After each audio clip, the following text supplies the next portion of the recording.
28 नवंबर के रोज महानगर कोलकाता के प्रेस क्लब में फ्रेंड्स ऑफ पैलेस्टाइन की ओर से एक प्रेस कॉन्फ्रेंस का आयोजन किया गया। फ्रेंड्स ऑफ पैलेस्टाइन की ओर से आयोजित इस प्रेस कॉन्फ्रेंस का मूल उद्देश्य ये था कि फलस्तीन में हो रही इसराइली बर्बरियत का विरोध किया जाए, साथ ही साथ 30 नवंबर को कोलकाता के मुस्लिम इंस्टीट्यूट में हो रहे कन्वेंशन को सफल बनाया जा सके। यही पैगाम देता है। अभी आज हम लोग ये प्रेस कॉन्फ्रेंस कर रहे हैं और आइंदा संडे को थर्सडे को हमारे 30 तारीख को मुस्लिम इंस्टीट्यूट में एक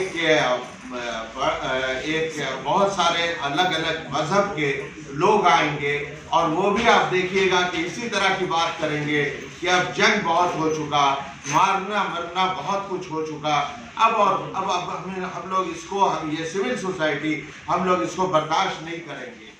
বিষয়টা হচ্ছে যে এই কনভেনশনটার যে উদ্দেশ্য সেটা আমরা এখানে প্রকাশ্যে বলেছি এবং সবাই বুঝেছি। একটা প্রশ্ন আছে এবং সঠিক প্রশ্ন আছে, কারণ বিশেষত 2014 সালের পর আমাদের দেশে সব ক্ষেত্রেই যে নীতি আছে সেটা পাল্টে গেছে এবং অতীতে আমাদের যে পলিসি ছিল সেই সমস্ত পলিসি সেই সমস্ত নীতিগুলি একেবারে উল্টো পথে হাঁটতে শুরু করেছে। এক্ষেত্রেও তাই ঘটেছে, কিন্তু এটা আশ্চর্যের কোনো ব্যাপার না। তার কারণ ইসরায়েলের বর্তমান যে সরকার এবং তার প্রধানমন্ত্রী তার যে মানসিকতা আর আমাদের দেশে এই মুহূর্তে যে পার্টি সরকার পরিচালনা করছে এবং যার প্রতিনিধিত্ব আমাদের প্রধানমন্ত্রী করছেন ताদের माइंडसेट एक ऐसा है कि फ़लस्तीन के बारे इसराइल को कंडेम करने के लिए 2/3 ऑफ द ग्लोब पूरे दुनिया के लोग जो हैं वो मुत्तहिद हैं, है ना। ये हम लोग कोई नई चीज़ नहीं कर रहे हैं, बल्कि वो इस ज़ायनिज़्म को और नेतो इसको जो वहाँ के प्राइम मिनिस्टर है इसके ख़िलाफ़ जा रहे हैं और फ़लस्तीनियों की हमदर्दी में उनके सामने में उनके लिए आ रहे हैं।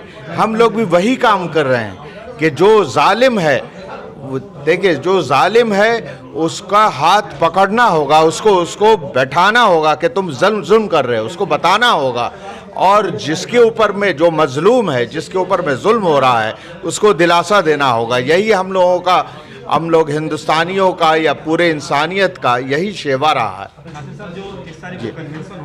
जी, उसका असल मकसद यही है कि हम लोग तमाम लोग हिंदू मुसलमान सिख ईसाई सब कोई हम लोग मिल कर के जुल्म के ख़िलाफ़ बोलेंगे और मजलूम की फरियाद रसी करेंगे।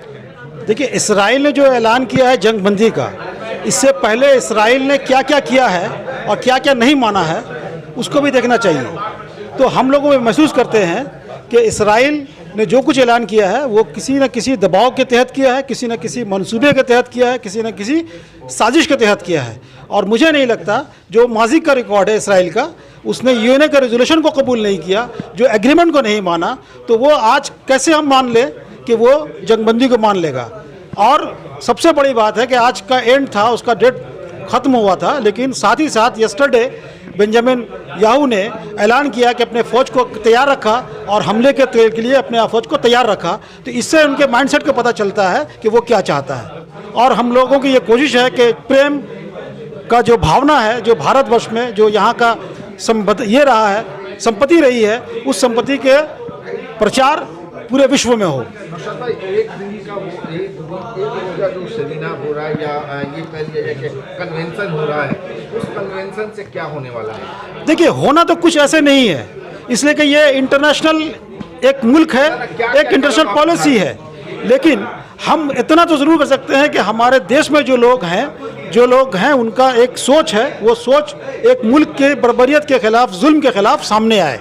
और हम लोग ये कोशिश करेंगे कि जो कि इससे पहले जितने भी कन्वेंशन हुए हैं या प्रोटेस्ट रैली हुए हैं, इन लोगों ने यूएनए तक मेरे ख्याल से कोई डिपुटेशन नहीं भेजा है। हम लोगों ने ये फैसला किया कि हमारा जो अलग होगा कि हम लोग यूएनओ को भी देंगे, इसराइल हुकूमत को भी देंगे, और ह्यूमन राइट्स का जो कमीशन है इंटरनेशनल जो है, वहाँ भी हम लोग ये रेजोल्यूशन जो पब्लिकली जो शामिल होंगे उस पर दस्तखत करेंगे। वो प्रोटेस्ट कर जो हमारा जो रेजोल्यूशन होगा वो रेजोल्यूशन हम लोग वहाँ भेजेंगे ताकि वो रियल में रजिस्टर हो सके। देखिए, दो बातें हैं।